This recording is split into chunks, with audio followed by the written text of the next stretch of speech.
नाज़रीन, आप देख रहे हैं यूट्यूब चैनल और मैं हूं चौधरी नसीम।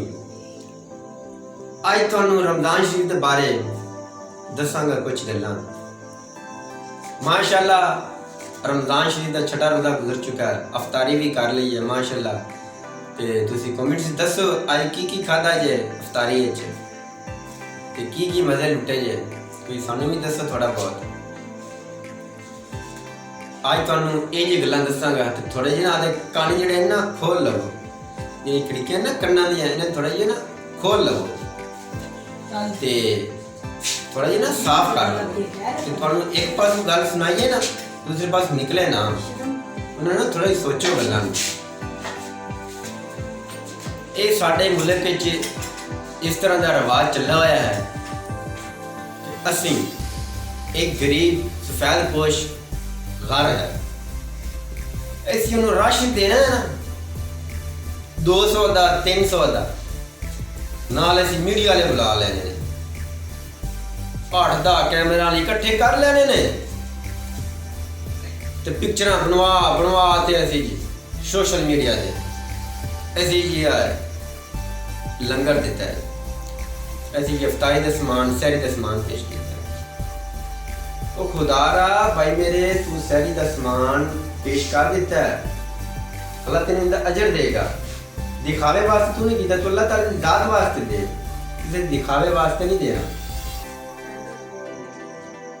आज तो जड़ा साडा है ना मौजूद यही है भाई जान कि जड़ियां गल्लां तुहानू मैं दस रही ना, ये तुहानू आम किसे नहीं दसनी। तुसीं आप सोचो थोड़ा यार, सानू इस तरह के काम नहीं करने चाहिए।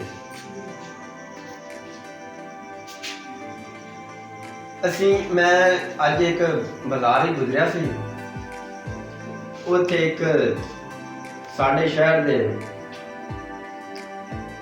सियासी पार्टी सी, उन्हां दा एक खलोता सी लीडर, दूसरा रहनुमा पार्टी का।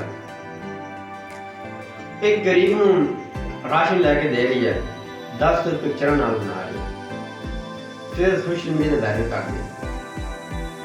उस बंदे नूं जदों मैं वेखा ना, जिहड़ा बंदा राशन लै रहा सी, यकीन करो उनका ना अखीं चों आंसू निकलिया। वो कहने लगा कि तुसीं मैनूं 500 का 600 का राशन लैके दे रहे जनाब, मैं तुसीं रम आ रहे, मैनूं शर्म आ रही तुहाडे कोल राशन लैन लग्या कि सारी दुनिया के मैनूं तुसीं बदनाम करना।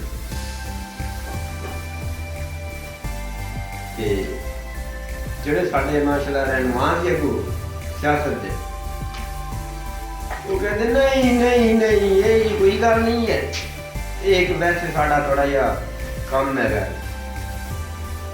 ਤੇ ਅਫਸੋਸ ਦੀ ਗੱਲ ਹੈ, ਇਸ ਤਰ੍ਹਾਂ ਦੇ ਕੰਮ ਨਾ ਕੀਤੇ ਕਰੋ।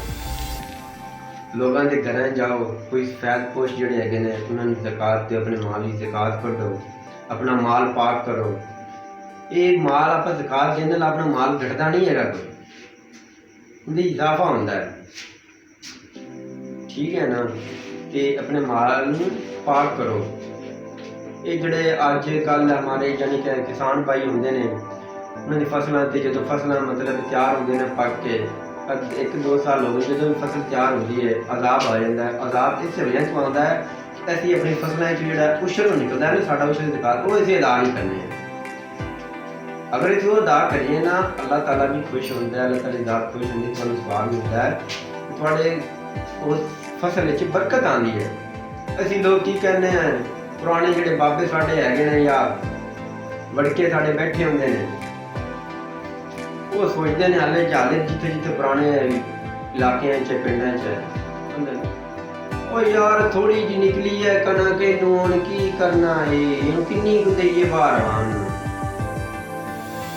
तो भाई उनके की थोड़ी जी देगा बाहर, उनके इजाफा होएगा, कमी नहीं होएगी। तो खुदारा अगर किसी बेचारे गरीब की मदद कर देते हैं, उन्होंने एक तमाशा ना बनाया जाए, उन्होंने सोशल मीडिया से ना शेयर किया जाए, उन्होंने जहर ना किया जाए सफेद पोश की, तो बेचारा जिथे भी गुजरे लोग उन्होंने गल्लां करें।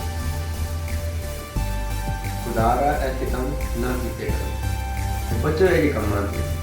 साडी सोच में थोड़ा जिहा बदलो, ਕਿਸੇ ਦੀ ਖਿਦਮਤ ਕੀਤੀ ਹੈ, ਕਿਸੇ ਨੂੰ ਦੂਵੇ ਨੂੰ ਤੁਹਾਡੇ ਹੱਥ ਦੂਸਰੇ ਨੂੰ ਨਾ ਪਤਾ ਚੱਲੇ ਕਿ ਤੁਸੀਂ ਕਿਸੇ ਦੀ ਖਿਦਮਤ ਕੀਤੀ ਹੈ। ਲੱਗਦਾ ਹੈ ਥੋੜੀ ਜਿਹੀ ਗੱਲਾਂ ਤੁਸੀਂ ਸੋਚੋਗੇ, ਥੋੜਾ ਜਿਹਾ ਨਾ ਆਪਣੇ ਦਿਮਾਗ ਨੂੰ ਖੋਲੋ, तुम बदलो ਆਪਣੇ ਦਿਮਾਗ ਨੂੰ, ਇਹ ਗੱਲਾਂ ਨੂੰ ਥੋੜਾ ਜਿਹਾ ਅਵਾਇਡ ਕੀਤਾ ਕਰੋ। ਵਸਲਾਮ।